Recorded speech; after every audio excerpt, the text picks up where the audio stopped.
It's closing day at Hialeah, and the Flamingos put on their show for the Miami crowd on hand for the Flamingo Stakes.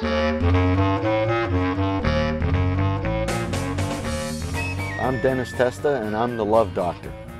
In 1931, Mr. Widener brought in a dozen birds from Cuba, and the ones here today are the direct descendants of those same birds.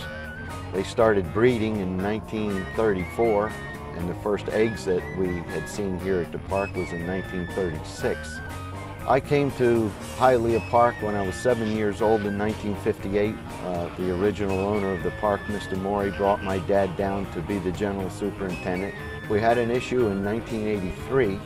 About 10 years went by. We didn't have any breeding, we didn't have any eggs, didn't have any babies.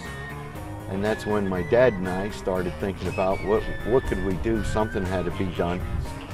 So one evening, my dad and I got some leg stockings from my wife, filled it with plaster of Paris because it's about the same size as a flamingo egg. And that evening I went out on the island, put a half a dozen eggs out.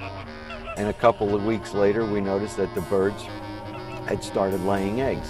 With the history, and they said, you know, if it worked before, it'll probably work again. Did the same thing. Little rain, little mud mounds, plastic eggs, and so I'm expecting we're going to be between 80 and 90 hatchings this year, which is absolutely fantastic. The flamingos will always have a place at Hialeah Park, now and forever.